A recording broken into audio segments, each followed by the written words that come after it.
এমন পরাজয় নিশ্চিতভাবেই ইতিহাসে খুব কম দেখেছে মার্কিন যুক্তরাষ্ট্র। একসাথে বেশ কয়েকটি মার্কিন যুদ্ধ বিমান বিধ্বস্ত হয়েছে কুয়েতের মাটিতে। এই তথ্য নিশ্চিত করেছে কুয়েতের প্রতিরক্ষা মন্ত্রণালয়। সামাজিক যোগাযোগ মাধ্যমে ঘুরছে মার্কিন বিমান বিধ্বস্তের ভিডিও, যা দেখে রীতিমতো চাঞ্চল্য তৈরি হয়েছে। মনে করা হচ্ছে এভাবেই যুদ্ধের মোড় ঘুরিয়ে আবার উঠে দাঁড়াতে সক্ষম হবে তেহরান। সোমবার কুয়েতের আকাশে ঘটে অবিশ্বাস্য এই ঘটনা। মার্কিন গণমাধ্যম সিএনএন থেকে শুরু করে আন্তর্জাতিক সবগুলো গণমাধ্যমে গুরুত্ব দিয়ে প্রচার হচ্ছে কুয়েত প্রতিরক্ষা মন্ত্রণালয়ের দেয়া বার্তা। লিলি আল্ট্রাসফট সিরাম জেল, যা গভীর থেকে স্কিনে দেয় 3 গুণ সিরাম হাইড্রেশন। সিরাম জেল হাইড্রেশনে ব্রাইট থাকো সব সিজনে। যুদ্ধ বিমানগুলো ধ্বংস হলেও সবগুলো থেকে নিরাপদে বের হতে সক্ষম হয়েছে পাইলটরা। তারা প্যারাশুটে চড়ে নিরাপদে নামতে সক্ষম হয়েছেন। ঘটনাস্থলে উদ্ধার অভিযান চালাচ্ছে উদ্ধার কর্মীরা। যুদ্ধ বিমানের পাইলটদের হাসপাতালে পাঠিয়েছে কর্তৃপক্ষ। কুয়েতে মার্কিন ঘাঁটির কাছেও একটি যুদ্ধ বিমান বিধ্বস্ত হয়েছে। সিএনএন এর ভূ অবস্থান যাচাই করা ভিডিওতে ধরা পড়েছে এই দৃশ্য।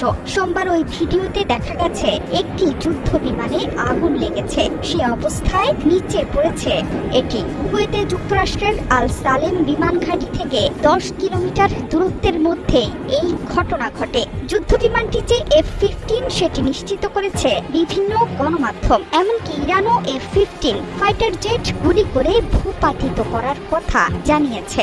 সামাজিক মাধ্যমেও ছড়িয়ে পড়েছে যুদ্ধ বিমান বিধ্বস্তের ভিডিওতে দেখা গেছে যুদ্ধ বিমানে আগুন ধরে যাওয়ার পর বিমান থেকে পাইলটের নেমে পড়ার দৃশ্য। একটি F-15 ফাইটারের মূল্য প্রায় 100 মিলিয়নের বেশি।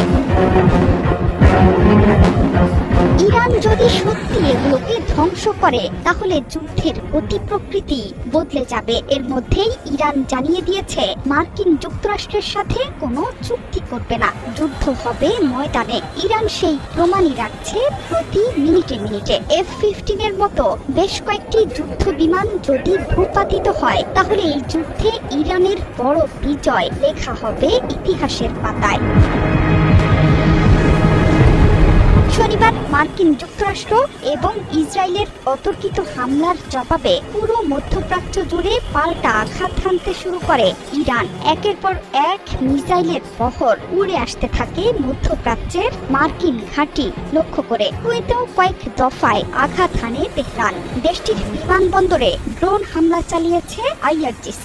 এছাড়া শনিবারই কুয়েতের আল সালিম বিমান ঘাঁটিতে আঘাত হানে ইরানি মিসাইলের বহর। সেই ঘাঁটিতেও বেশ ক্ষয়ক্ষতির খবর দিয়েছে